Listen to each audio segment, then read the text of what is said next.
다양한 분야의 명사를 초청해 삶의 지혜를 들어보는 시간, 지혜다락방. 안녕하세요. 저는 김미진입니다. 지난주에 이어서 오늘 김윤나 작가님 모셨습니다. 큰 박수로 무대 위로 모시겠습니다. 큰 박수 부탁드립니다. 네, 안녕하세요. 안녕하세요.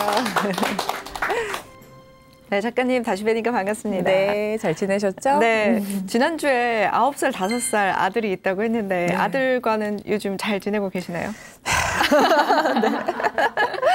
네, 이렇게 아침에 학교 보내고 유치원 보내면 진짜 거의 전쟁인데요. 그럭저럭 잘 해내가고 있습니다. 오늘 또 주제가 위로의 말이라고 하더라고요. 맞아요. 일단 심심한 위로를 보내면 네. 감사합니다. 네, 오늘 위로에 대해서 선택하신 이유에 대해서 좀 네. 궁금하네요. 네, 제가 이제 상담실에서 사람들을 만나잖아요. 근데 저희 상담실 같은 경우에는 이렇게 약물을 섭취하신 분은 못 오시거든요. 그러니까 우리 같은 그냥 평범한 사람들, 네. 관계가 힘들어 이런 분들이 오시는데 그런 분들을 보면 느끼는 건 저 사람의 주변에 딱 한 사람만 이 사람을 제대로 위로해 줬어도 여기까지는 안 찾아오셨을 텐데 네. 이런 생각을 많이 해요. 그래서 그 힘을 우리가 좀 서로 길렀으면 좋겠다 이런 마음입니다. 사실 저도 위로를 주변에서 많이 듣기도 하고 제가 위로를 건네기도 하는데 어떨 때는 이런 위로를 들으면 너무 좋아라는 생각도 들고 공감이 되면서 치유가 되는 느낌인데 어떤 거는 왜 이런 말을 할까? 그렇죠. 라는 생각이 들 때도 있어요. 맞아요. 좋은 위로가 있고 나쁜 위로가 있는 것 같은데 어떻게 하면 좋은 위로를 할 수 있을까요? 네, 그걸 오늘 제가 이제 알려드릴 건데 네. 우리가 다 이렇게 악의에서 시작된 게 아님에도 불구하고 상대한테는 상처가 되는 경우들이 네. 있어요. 그걸 좀 조심해 가면서도 어떻게 마음이 닿을지 오늘 제가 좀 소개해 볼게요. 네, 오늘 강연 많이 기대가 됩니다. 그러면 큰 박수로 작가님의 강연 바로 청해 듣도록 하겠습니다. 큰 박수 부탁드립니다.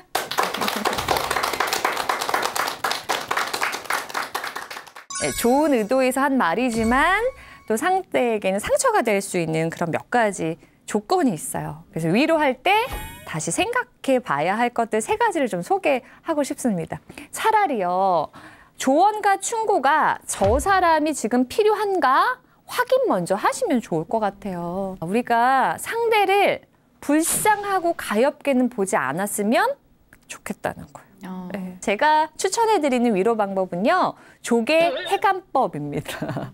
이게 뭐야? 이런 마음이실 텐데 우리 오빠 그랬거든요. 근데 갑자기 그 인간이라고 바뀌었더라고요. 다 마음에 안 들고 화가 나고 신경질 나고 얘기를 쭉 하는데요. 이거는 공감보다 더 깊은 대화가 필요하다. 위로가 필요하다 이런 생각이 들었어요. 네, 상대가 실컷 오래 말하도록 조개 해감하도록 도와줘야 하는 거잖아요. 그때 필요한 기술이 뭐냐면요. 질문이에요.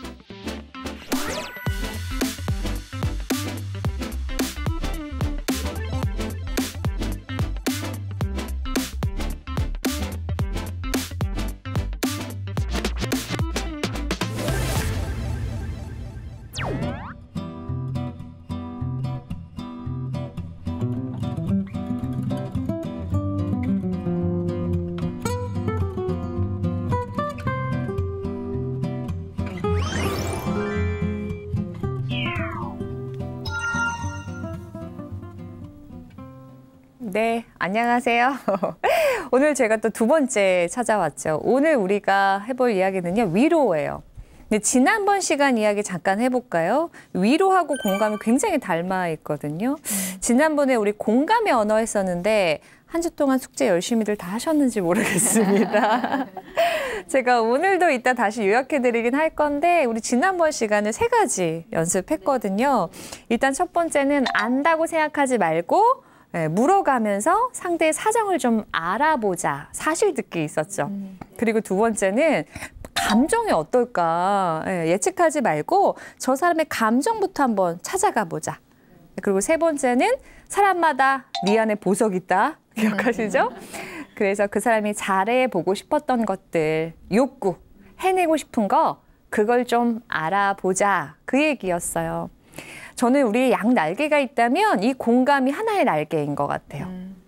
그리고 나머지 하나가 바로 위로인 거죠. 그래서 공감과 위로 날개가 확 펼치면 그래도 좀 힘든 사람들도 이렇게 좀 잘 날 수 있다. 네, 이런 생각이 들어요.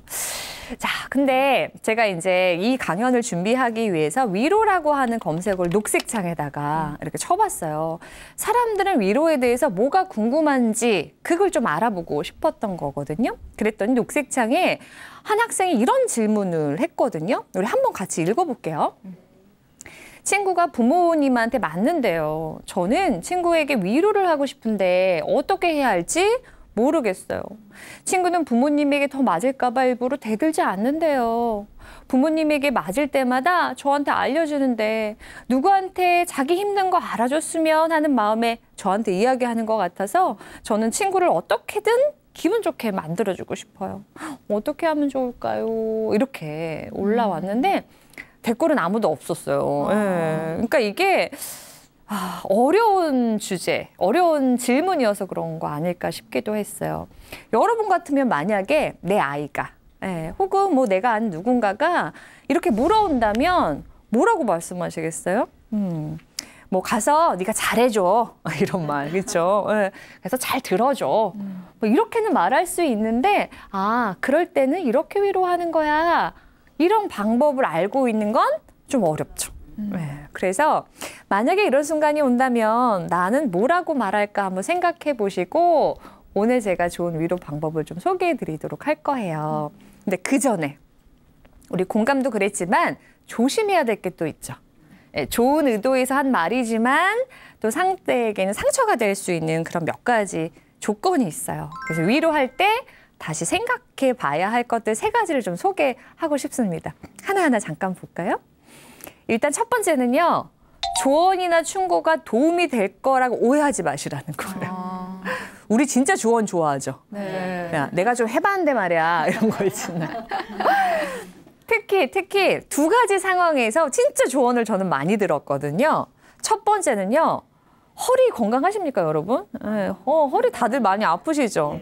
저도 이렇게 맨날 서 있고 하다 보니까 그리고 글 쓸 때 맨날 앉아 있고 해서 허리가 많이 안 좋아요. 디스크가 있거든요. 그래서 제가 어디 가서 디스크 있다고 너무 힘들다고 애를 막 안아주고 싶은데 그게 잘 안 된다고 하면 그렇게 조언을 하세요. 그래서 별의별 그 테라피가 다 나와요. 뭐 어디가 침 맞아라, 뭐 운동은 뭐가 좋다, 약은 여기가 좋고 어떤 분은 명함을 갖다 줘요. 이 선생님이 명이다. 너의 모든 치료는 여기 가서 받아라. 근데 그런 걸 아무리 들어도 제가 그거 다 할까요? 아니요. 네. 네, 고맙습니다. 네네. 걱정해 주셔서 감사해요는 하지만 그거 제가 안 하거든요. 왜일까요? 네, 그거 한번 참 생각해 보죠. 그리고 또 다이어트. 예, 다이어트 우리 뭐 평생의 숙제 아니십니까? 예. 제가 이제 보기에는 뭐 다이어트 안 해도 되는데 이런 얘기를 또 종종 듣지만 그것도 속사정을 모르셔서 하는 얘기거든요. 속사정은 자기만 아는 거니까. 저희 아들이 저희 큰아들이랑 같이 옷을 사러 가면요. 이제 점원이 무슨 사이즈를 줄 거 아니에요? 그럼 저희 아들이 큰 소리로 저희 엄마 배가 나와서 그 사이즈는 안 돼요. 하나 더 큰 거 주세요. 네, 굳이 그 큰 소리로. 그러니까 이 뱃살을 좀 빼고 싶은데 뭐 저도 그런 결심을 하거든요. 어디 가서 이 얘기하면 그렇게 충고를 많이 하세요. 왜냐하면 우리 다 해봤잖아요. 네, 다이어트 뭐 안 해본 사람 뭐 어디 있겠어요? 그러니까 진짜 별의별 다이어트가 다 있더라고요. 뭐 원푸드. 뭐 단백질, 간헐, 근데 들으면 제가 할까요? 안 하죠. 네, 왜냐하면 왜 안 하냐면요. 일단 제 몸에 안 맞아요. 네, 그 사람마다 다 다른 거잖아요. 그리고 동기 수준도 달라요. 말은 이렇게 하지만 동기가 안 높은 거죠. 그냥 피곤해 이렇게 자버리고 배고파 이렇게 먹어버리니까 그게 우선순위가 아닌 거죠. 그리고 어떤 사람은 원푸드 다이어트가 되게 좋다는 거예요. 뭐 고구마만 일주일 먹고 토마토만 일주일 먹고. 전 그렇게 못 살거든요. 그런데 우리의 방식이 내가 해본 최고의 방식을 상대에게 선물하는 거란 말이죠. 허리도 그렇고 다이어트도 그렇고. 근데 그게 상대에게는 최선이 아닐 수 있다라고 하는 거죠. 근데 이게 허리병이나 다이어트가 아니고 그 사람의 정말 큰 고민이라면 우리 앞에서 녹색창에 그 고민처럼 정말 어떻게 해야 되지? 내가 너무 슬프고 힘든데 라고 말할 때 우리는 너무 선뜻 나의 베스트를 선물해 주려고 하는 거 아닌가. 네, 그래서 차라리요. 조언과 충고가 저 사람이 지금 필요한가 확인 먼저 하시면 좋을 것 같아요. 조언과 충고가 필요 없다는 것이 아니에요.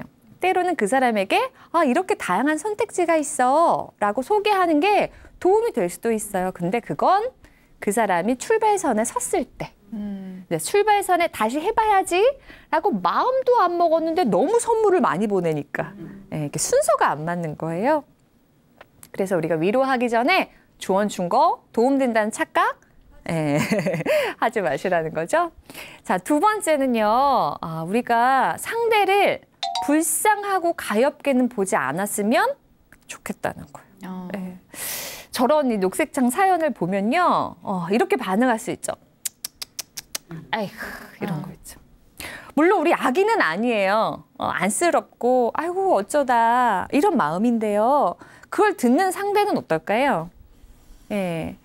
그러니까 위로는요. 동등한 상태에서 받고 싶어요. 너도 나도 같은 사람. 너도 내 입장이라면 그럴 수 있고 나도 네 입장이라면 이렇게 동등한 상태에서 주고받는 선물이야말로 진짜 위로인데요. 우리가 누군가를 쯧쯧 이렇게 바라보기 시작하면 이미 기울어 버려요. 그렇죠. 그래서 나는 괜찮고 너는 안 괜찮고 그러니까 내가 너를 좀 아는데 도와주는 거야. 이런 느낌이 상대에게 전달될 수 있다는 거죠. 우리가 내가 힘든 거를 고백하는 것도 용기가 필요해요. 네, 그걸 못해서 힘든 분들도 있거든요. 근데 내가 힘든 게 내가 이제 용기 내서 뭔가 힘들게 딱 이야기를 했는데 상대가 불쌍하게 나와주면 그래, 말하면 안 돼. 이런 말 하면 무시하지. 사실 그냥 모른 척하는 게 나아. 그냥 아닌 척하는 게 나아. 이런 생각을 가지신 분들 제가 진짜 많이 만나거든요. 그래서 주변에 누군가 힘들다고 할 때 쯧쯧쯧 하지 마세요. 네. 인생을 살면서 누구나 겪을 수 있는 일이고요. 그리고 저는 그걸 웅덩이에 빠졌다 이렇게 표현하거든요. 그러니까 살면서 이렇게 웅덩이들 빠지잖아요. 크고 작은 웅덩이들이 계속 이렇게 오고 갑니다. 근데 정말 깊은 웅덩이에 딱 빠지면 주변이 그냥 깜깜하죠. 그러니까 내가 여태까지 아무것도 해놓은 게 없는 것처럼 내 주변 사람이 없는 것처럼 내가 최악인 것처럼 이렇게 말은 하지만 그 웅덩이 빠져나오면 또 괜찮아요.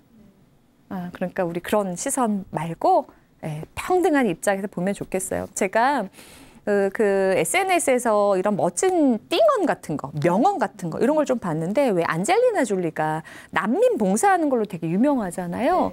근데 그 난민 봉사 중에 안젤리나 졸리가 아이를 꽉 안으면서 한 말이 굉장히 화제가 됐었어요. 안젤리나 졸리가 이렇게 아이를 딱 안고 이렇게 말했대요. 아가야, 우리가 너를 돕는 이유는 네가 불쌍해서가 아니야.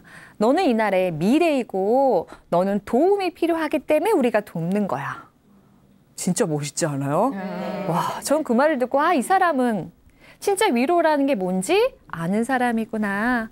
우리는 도움이 필요한 사람에게 서로 주고받는 거. 그렇죠? 우리 왜 옛날에 품앗이 하는 것처럼. 그렇죠? 서로 한 번씩 기대면서 이 100년을 살아야지. 어떻게 기대지 않고 100년을 우리가 갈 수가 있겠어요. 그렇죠? 기억하시면 좋겠어요. 자, 그리고 세 번째 우리가 주의해야 할 것은요. 다른 사람의 이야기를 가져와서 위로하지 마시라는 거예요. 예를 들면 이런 거 있죠. 내가 힘들어. 나 이게 너무 힘들어. 난 이것 때문에 너무 요즘 잠도 못 자고 살기가 어려워. 이렇게 말할 때 나는 더해 내지는 내가 하는 누군가는 더했대. 이렇게 그 사람 이야기를 끌고 와서 위로를 하시려고요. 근데 의도는 좋죠. 왜냐하면 세상에 시련이 이렇게 많으니 너만 힘든 거 아니다. 그런 거 있죠. 그러니까 힘내라. 이 말인데 저는 이걸 이렇게 생각해요. 지금 제가 강의하는 이 장면도 왜 무대 위에 이렇게 스포트라이트가 딱 떨어지고 저를 비춰주시잖아요. 저 말하라고. 충분히 이야기하라고 딱 조명이 비춰주는 거예요. 근데 좋은 위로는 뭐냐면 그 상대에게 스포트라이트를 딱 비춰주는 거예요. 너 실컷 말해. 여기서 네가 말하고 싶은 거 다 말하고 가. 내가 그때까지 기다릴게. 근데 다른 사람의 이야기를 끌고 오면 어떻게 되냐면 그 스포트라이트를 나한테 갖고 오는 거예요. 혹은 다른 누군가에게 그 조명을 비춰주는 거죠. 그러니까 좋은 의도일지 모르지만 상대는 그래서 어쩌라는 거야. 지금 저 얘기를 왜 하는 거야. 그 사람 나는 다른 상황이야. 아주 상황이 다르다고 이렇게 서운해할 수 있어요. 세 가지 우리 기억하시자고요. 자, 그러면 이제 진짜 배기 소개해드려야죠. 조심했다면 그럼 어떻게 해야 될까요? 제가 추천해드리는 위로 방법은요. 조개 해감법입니다. 이게 뭐야? 이런 마음이실 텐데 조개 해감 다 해보셨죠? 네. 그냥 조개를 소금물에 담가둬요. 그러면 조개가 알아서 뽀글뽀글하면서 이제 찌꺼기를 뱉어내죠. 조개 옆에서 조개야 네가 이러면 되니? 빨리 뱉어내라. 야, 네가 그 찌꺼기를 머금고 있으면 되니? 잔소리 안 해도 되죠. 조개가 알아서 뱉어내는 거. 그게 위로의 본질이에요. 제가 무슨 이렇게 방송을 봤더니 이렇게 영업장에서는 조개를 이렇게 대량으로 해감하셔야 되잖아요. 그럴 때는 커다란 이런 통에다가 조개를 넣고 소금 넣고 큰 비닐봉지, 검정 비닐봉지를 이렇게 씌워둔대요. 그래서 이렇게 응달에 쭉 둔다고 하더라고요. 그럼 조개가 안전하다. 여기가 좋다. 실컷 뱉어야지. 네. 그럼 여기서의 포인트는 뭐예요? 나는 그런 안전한 사람입니까? 네, 나는 조개가 알아서 뱉어내도록 기다려주고 섣부르게 참견하지 않고 조언하지 않고 기다려준 사람이냐 하는 거죠. 그래도 뭐 말을 하면서 기다려야 되지 않겠습니까? 자, 그래서 제가 사례 하나를 이렇게 알려드리고 싶어요. 제가 이게 제 책 중에 말그릇이란 책이 있는데 그 안에도 담겨져 있는 에피소드인데요. 많은 독자분들이 가장 좋아해 주시는 에피소드니까 한번 소개해보고 싶어요. 저도 이렇게 워킹맘이다 보니까 친구 만날 시간이 없어요. 그냥 일에 이렇게 뚝딱이거든요. 근데 제가 그 즈음에 제 친구 대학교 동창을 이제 만나게 됐어요. 시간도 서로 워킹맘이라 딱 2시간밖에 없어요. 그러니까 치열하게 수다 떨고 가야 되는 거예요. 그래서 제가 완전히 야, 오늘 책 2권 쓰는 거야, 2시간 동안. 이러면서 친구를 만나러 갔는데요. 저도 이제 어머 반가워 하면서 수다를 떨려고 하는데 그 친구가 저한테 이러는 거예요. 윤나야, 내 얘기 좀 들어봐. 이러는 거예요. 저는 그 말이 너무 무서워요. 자꾸 다들 저한테 내 얘기 좀 들어봐. 왜냐면 제 직업을 알잖아요, 사람들이. 그러니까 순수한 마음으로 안 나와요. 고민을 하나씩 정해와요. 상담 주제. 상담료도 입금을 안 하고 커피 한 잔 내밀면서 상담을 시작해요. 제가 진짜 많이 경험했는데 저는 이번에는 그거 번개라서 갑자기 만난 거라서 생각 안 하고 나갔다가 이제 시작된 거죠. 그러면서 그 친구가 결혼 8년 차였거든요. 아들 하나 둔 친구였어요.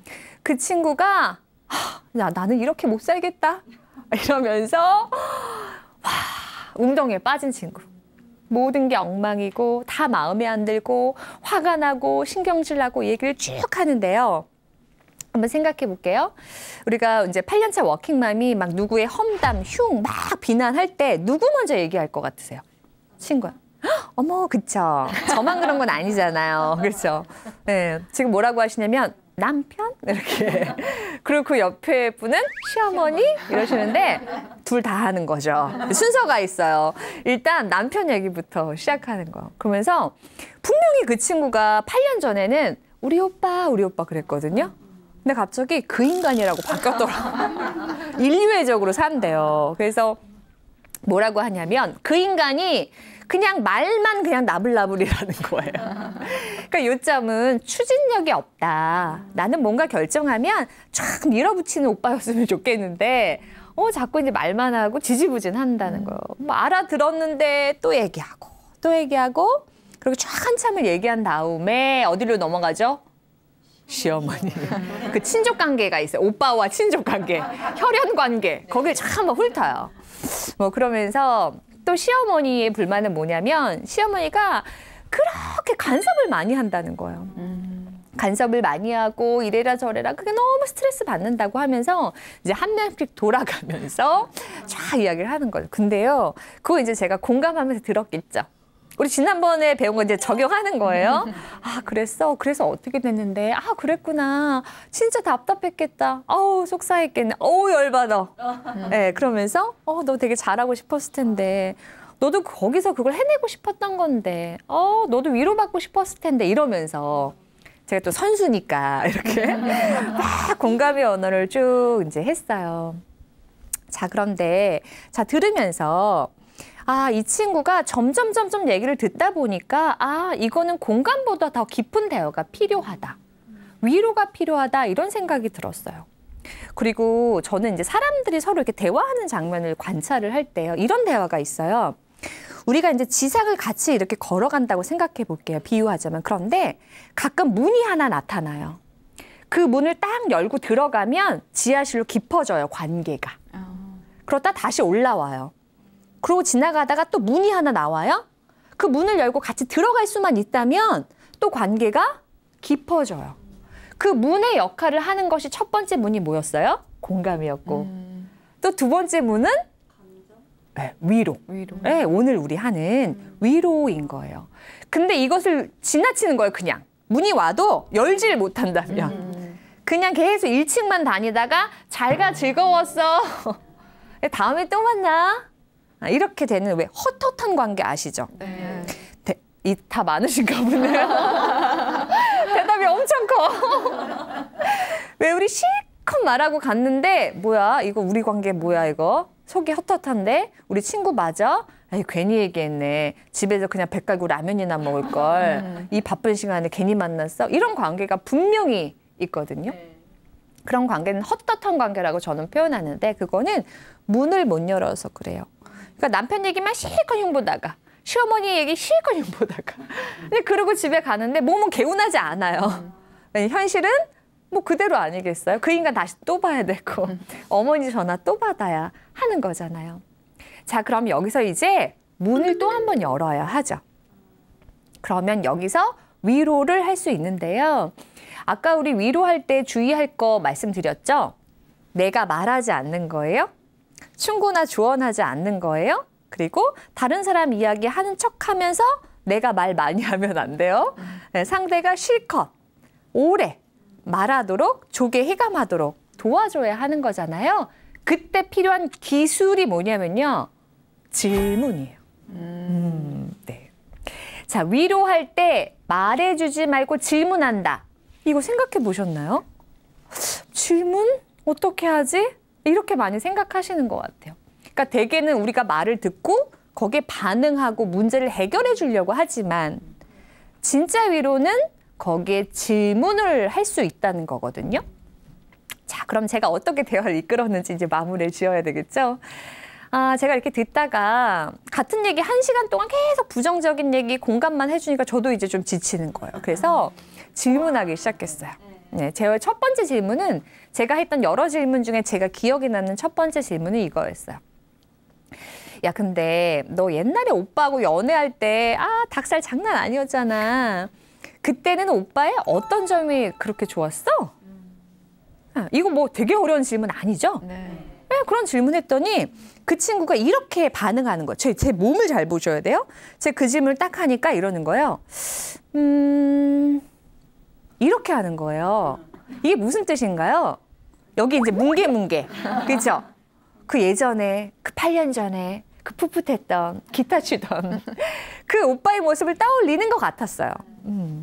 그러면서 말을 시작하는데요. 여기서 중요한 건 내가 뭔가를 질문했을 때 상대가 대답한다는 거. 특히 저 질문을 왜 하지? 이렇게 의심하지 않고 내 생각으로 바로 진입한다는 건 뭐냐면 우리가 이 이전에 공감의 다리가 이미 놓여졌다는 뜻이에요. 공감의 다리가 놓여지지 않으면 질문했을 때 의심해요. 그걸 왜 물어 네가? 이렇게. 이거 언제 알 수 있냐면 왜 이렇게 이제 저녁에요? 요즘 아이들 학원 다니느라 되게 바쁘잖아요. 근데 이제 저녁에 아이를 만났을 때 엄마나 아빠가 우리 윤나 오늘 뭐 했어? 이렇게 물어봤다고 생각해 볼게요. 근데 부모와 자식 간에 관계의 다리가 쫙 놓여져 있으면 자식이 대답해요. 오늘 뭐 했고 누구 만났어? 이렇게 바로. 근데 다리가 없어요. 부모와 자식이어도 공감의 언어를 사용해 본 적이 없는 거예요. 근데 부모가 질문해요. 오늘 우리 윤나 뭐 했어? 그럼 어떻게 될까요? 갑자기 그런 걸 왜 물어? 뭐 평소에 그런 거 묻지도 않는데 왜 물어? 의심하고 갑자기 왜 어디 아파? 이러기도 하고. 이건 부부관계도 마찬가지예요. 한번 오늘 테스트 해보실 수 있어요. 집에 가셔서 이제 배우자를 서로 만났을 때 여보 오늘 어땠어? 여보 오늘 뭐 했어? 물어보세요. 바로 대답하는지 아니면 왜 이래 갑자기? 자, 그래서 만약에 왜 이래 갑자기 이러면 다시 1단계 돌아가셔야 돼요. 아니야, 공감부터 다시 가야 돼. 이렇게 가셔야 되고요. 제 친구처럼 만약에 이제 뭉게 이렇게 생각한다면 이제 준비가 된 거죠. 그러면서 제 친구가 이렇게 답하더라고요. 아휴, 근데 그 인간이 또 다정하긴 하잖아. 또 이래요. 그러니까 남의 오빠 같이 욕하면 안 돼. 그죠? 못 살겠다고 그 인간하고 같이 힘들다고 할 때 그래 맞아 네 남편 좀 그렇더라 이러면 안 돼요. 흉은 내가 보는 건 괜찮지만 네가 보는 건 안 돼요. 그렇죠? 그래서 그러면서 얼마나 아직까지도 다정한지 그리고 가정적인지를 저한테 계속 어필하는 거예요. 그러면서 설거지도 얼마나 잘하고 자기는 이제 살다는 것도 별로 반갑지 않은데 자꾸 퇴근하면 뽀뽀해달라고 한다는 거예요. 그러면서 막 사랑받는 여자의 몸짓을 막 저한테 제가 그 모습을 보면서 피식 웃음이 나는 거예요. 네, 그러면서 갑자기 이전보다는 분명히 분위기가 좋아진 것 같아요. 아까 좀 전보다는요. 자, 그리고 제가 기억나는 두 번째 질문은 이거였어요. 야, 근데 너희 시어머니가 그렇게 뭔가 간섭이 많다는 거는 기대가 있으신 것 같은데 뭘 도대체 그렇게 기대하시는 거야? 이렇게 물어봤어요. 꼭 해볼 수 있는 질문이죠. 그랬더니 그 친구가 이렇게 대답하는 거예요. 저는 그 말이 저 개인적으로는 굉장히 놀라웠는데요. 그 친구가 결혼할 때 그 서울에서 그 아파트에서 시작했거든요. 그 아파트를 시댁이 사줬다는 거예요. 시댁이 사줬대요. 대박이죠? 저 그거 듣는 순간 집중이 안 되는 거야.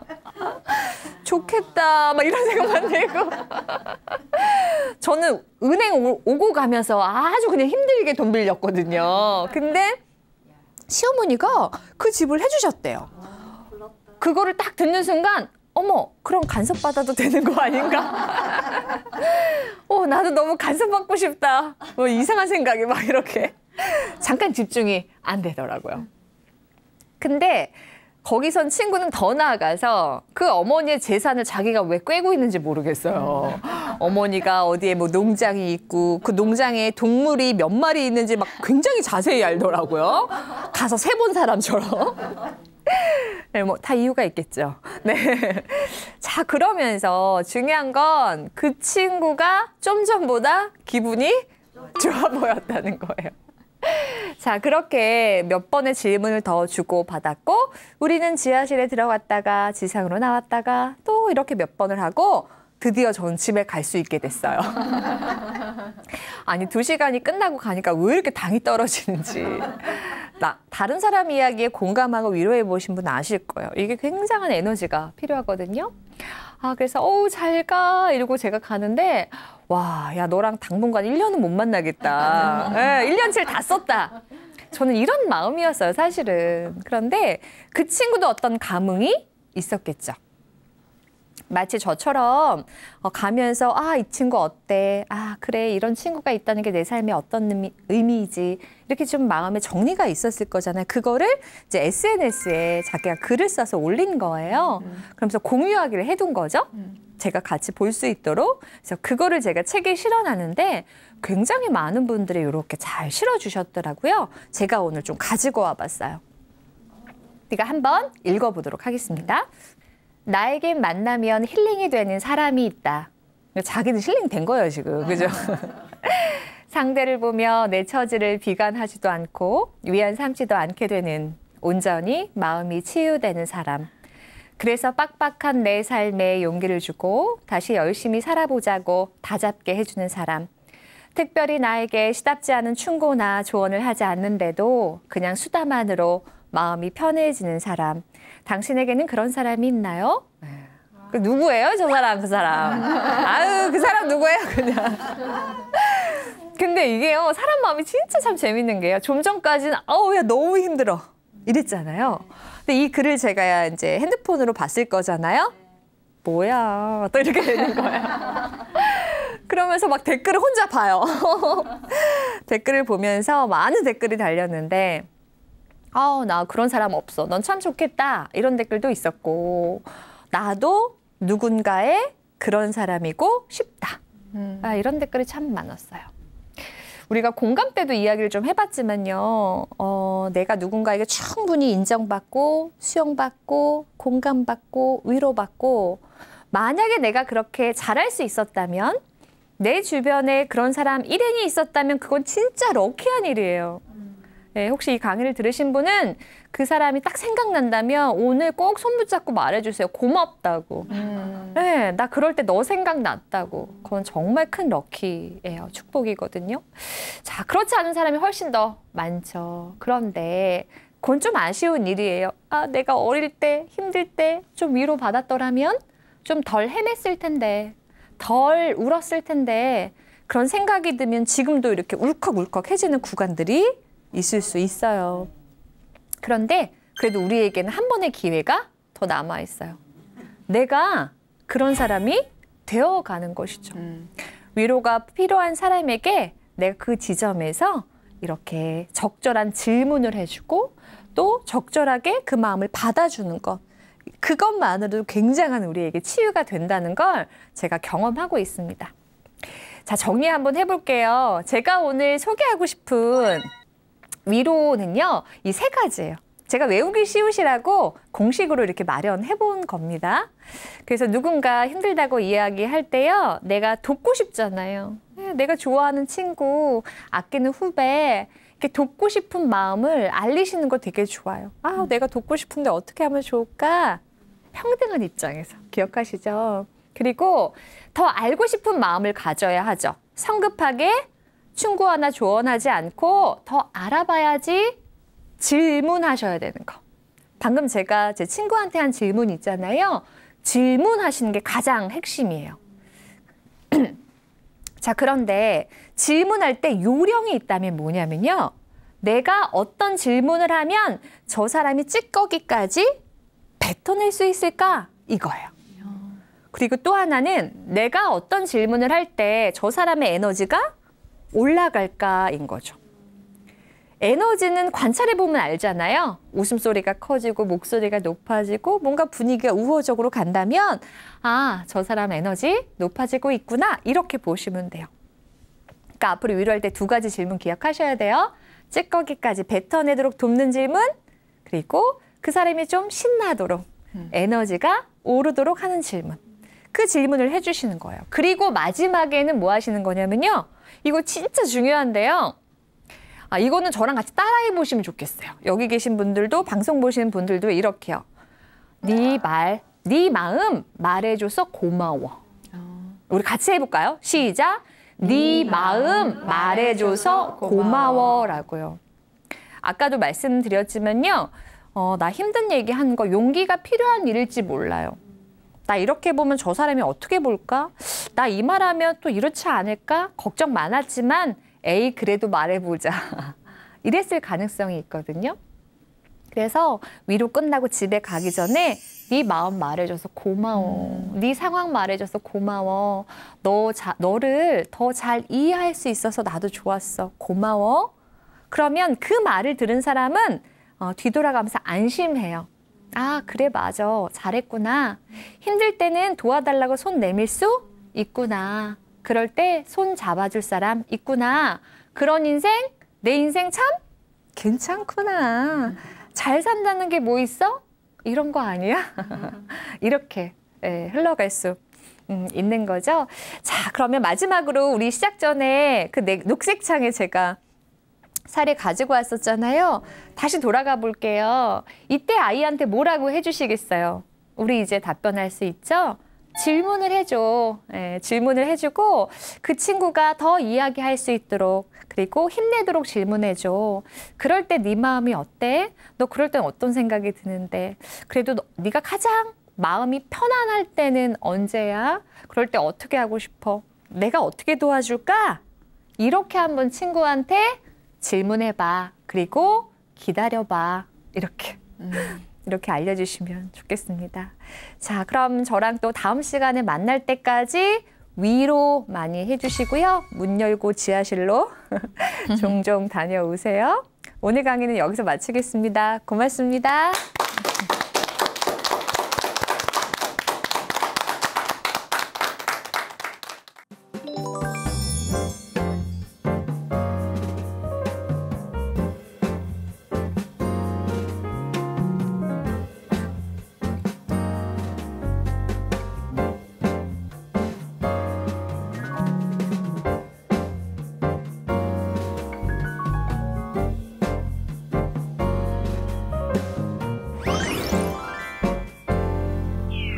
네, 오늘 강연을 듣고 나니까 제가 주변 사람들에게 섣부른 위로를 해서 오히려 독이 된 게 아닌가 이런 걱정이 되는데요. 위로라는 게 참 마음이 중요한 것 같습니다. 네, 맞아요. 보통 우리가 대화를 잘하고 싶을 때 기술을 되게 관심을 두시거든요. 네. 그래서 저한테 그럴 때 어떻게 말하나요? 이렇게 말을 자꾸 관심을 두세요. 근데 사실은 마음에서 오는 거죠. 저 사람의 마음을 이해하고 내 마음을 이해할 때 말을 더 잘할 수 있게 돼요.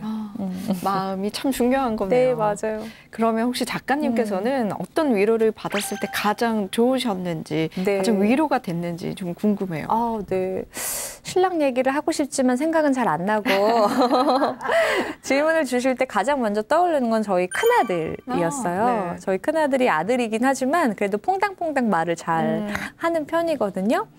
근데 생각해보면 제가 이제 일을 다녀오잖아요. 그래서 이렇게 뭐 저녁 방송이 있거나 강연이 있을 때 집에 늦게 가면 아이가 혼자 깨어있을 때가 있어요. 네. 동생은 자고. 그럴 때 저한테 가까이 와서 제가 뭐 화장도 지우고 할 때 저한테 이렇게 물어봐요. 엄마 오늘은 어땠어? 오늘은 사람들이 많이 왔어?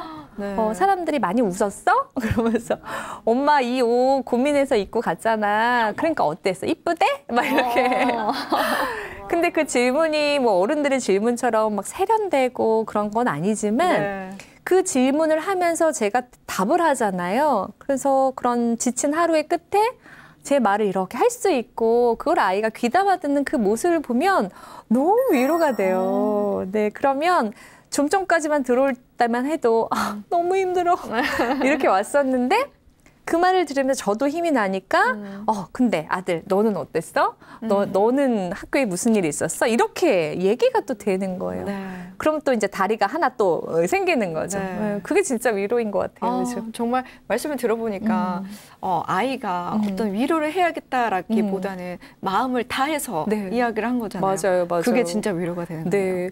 그리고 이제 우리가 아이들하고 대화할 때도요. 특히 아이들은 감정적으로 이렇게 반응할 때가 많잖아요. 네. 이렇게 말로 조분조분 못하고 막 울고 화내고 할 때 우리가 좋은 위로할 때는 감정에 대해서 이렇게 가르치지 않으면 좋겠어요.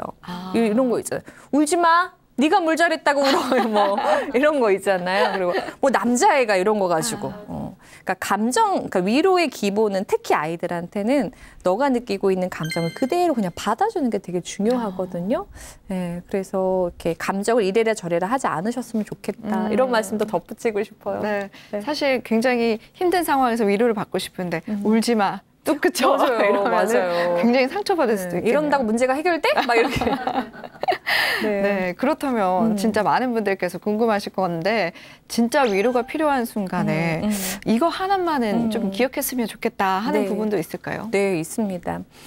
저는 말 점유율이라는 표현을 하거든요. 네. 왜 우리 축구 경기할 때 점유율은 많으면 좋은 거잖아요. 네. 실시간으로 우리 확인하는데 대화에도 그런 게 있어요. 우리가 이제 대화를 할 때 점유율이라는 거 한번 고려해 보시라는 거예요.